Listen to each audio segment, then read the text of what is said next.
Welcome to the question and answer session for Crow's Gambit. We've got a few questions to talk about. The first one from Teresa is, what is a gambit and how does it relate to the story? Well, a gambit is a calculated move or strategy.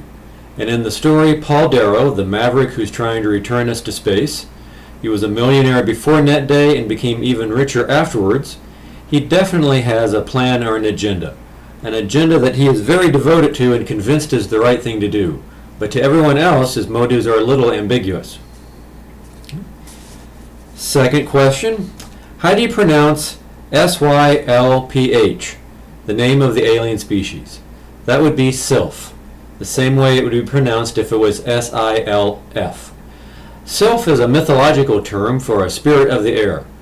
In the story, remember, nobody has actually seen what the aliens looked like. They can only imagine. So Sylph has become the term that they're commonly referred to as. Third question, did the Sylph do something to ensure that inertial navigation would not work, or did barnstormers find that it wasn't worthy of serious consideration? So in the story, remember, barnstormers are drone pilots who, with AI augmented virtual reality, fly high-speed drones. Cassie, our main protagonist, is a drone pilot and a barnstormer. Inertial navigation is basically a way of figuring out where you are by recording where you've gone. The problem with it is that over time, small errors build up to big errors. So in a normal system, every once in a while, you'd correct it by figuring out exactly where you are using a system like GPS. Of course, in our story, the GPS system doesn't exist anymore. So inertial navigation could be used, but it's still not as effective as we'd like. And our last question from Chris, will there be any characters used in the story to explain the changes in quality or quantity of life? For example, the food chain supply changes due to a lack of air freight. It'll be difficult or impossible to get all vegetables and fruits year-round. The change in the spread of communicable diseases and the changes in the spread of vaccines or treatment medications. Are pandemics more easily contained, with the flip side being more folks die because it takes longer to get preventative medicine and treatments distributed? Will you have characters who are denial of flight proponents simply because of the preconceived positive environmental impacts due to fewer greenhouse gas emissions?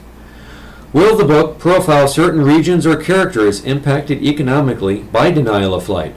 For example, the tiny town of Anchorage, Alaska, population 300,000, is the fourth largest air freight hub in the world because it's about halfway between Beijing and New York. Hong Kong is another massive air freight hub, but there's a lot of other economic activity in Hong Kong, like ocean freight, that Anchorage does not have, and there's a huge population, about 7 million people, who do a variety of non-air freight economic activities. So my answer to this question would be yes. More?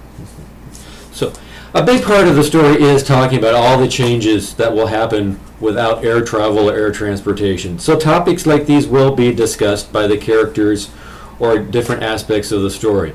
But there's so many things that would be impacted by this, all of them won't be able to be included in the Crow's Gambit story, which leaves a lot of room to develop things for stories that would come after Crow's Gambit once we get this first book published. Thanks for the questions. Keep on top of the book, and if you haven't made an order, please check out the Inkshares website.